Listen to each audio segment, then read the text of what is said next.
When I moved into my new rental, the landlord told me there was another tenant who lived in the basement. "You'll never see him," she said, brushing off my questions. "He likes his privacy." I thought nothing of it until I started hearing strange noises at night, scraping sounds, whispers. Once, I even heard faint laughter. One night, curiosity got the best of me.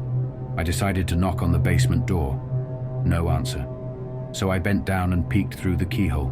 I could barely make out the shape of someone standing completely still in the darkness. I thought nothing of it until I started hearing strange noises at night, scraping sounds, whispers.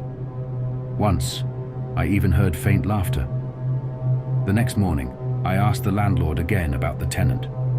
She looked confused and said, "I haven't rented the basement in years. It's been empty."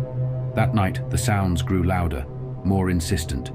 The whispers turned into screams, and I realized they were coming from inside the vents, closer to my room. I barricaded my door, but it didn't matter. Around 3 a.m., I woke up to a shadowy figure standing at the foot of my bed. I couldn't see his face, but I could feel his breath on my skin. The landlord later revealed the truth. A tenant had died in the basement years ago, but his body was never removed. When I first met my roommate Claire, she seemed completely normal. But over time, I noticed she kept disappearing at odd hours and avoided talking about her past. One day, while she was at work, I accidentally opened her drawer while searching for scissors. Inside, I found photographs of people, strangers, taken through windows, in parks, and even in their bedrooms. I also found a knife, carefully wrapped in a blood-stained cloth. That night, I confronted Claire. She just smiled and said, "Don't touch my stuff again." Her calm demeanor terrified me more than if she had yelled. At 2 a.m., I woke up to the sound of my bedroom door creaking open. I pretended to be asleep, but I could feel her standing over me, just watching.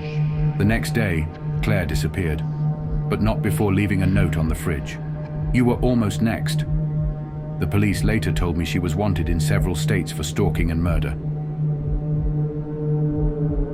It was late, and I was exhausted after a long shift. I called for a rideshare, and the driver arrived within minutes. He seemed friendly enough, too friendly. As we drove, he started asking me personal questions, where I worked, if I lived alone. I tried to deflect, but his questions became more intrusive. When we reached a red light, I noticed something odd. His rideshare app wasn't on. I asked him if he was taking the right route, and his smile faded. "Don't worry," he said. "We'll be there soon." Panic set in as he drove past my apartment and into an unfamiliar, deserted area. I tried to open the door, but the child lock was on. "I just want to talk," he said, pulling into a dark alley. I grabbed a pen from my bag and stabbed him in the arm, forcing him to stop the car. I managed to escape and called the police. It turned out he wasn't a rideshare driver at all. The real driver had cancelled minutes before I got into the car.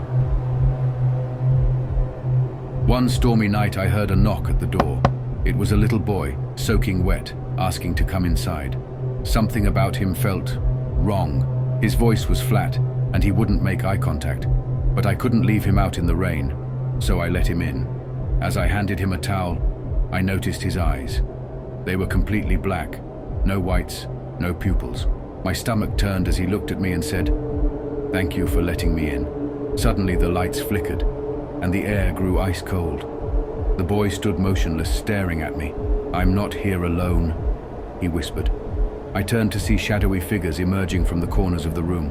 I screamed and ran outside, only to find the boy standing on the porch, dry and smiling.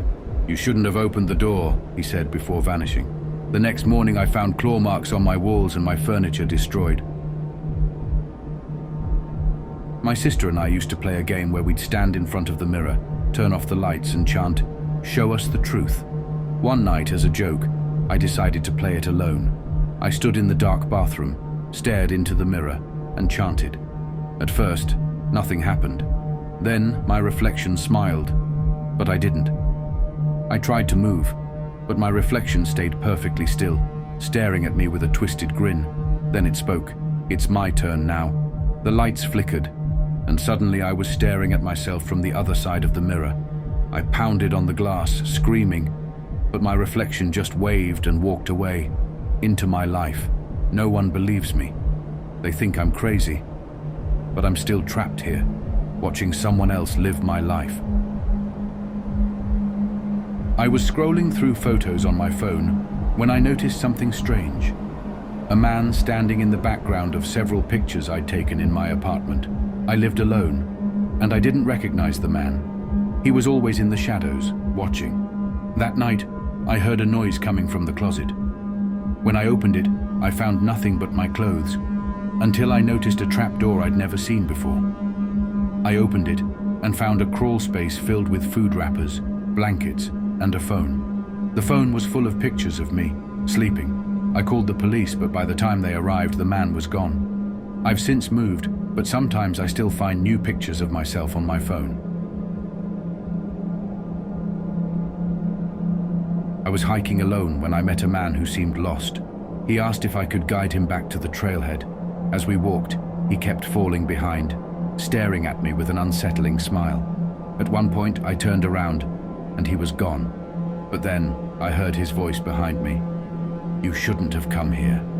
I turned and saw him standing impossibly close, his face twisted and unnatural. I ran, but the forest seemed to shift around me, trapping me. I finally stumbled back onto the trail and looked back. The man was there, standing at the edge of the trees, smiling. When I reported him to the park rangers, they told me no one had been on that trail in years.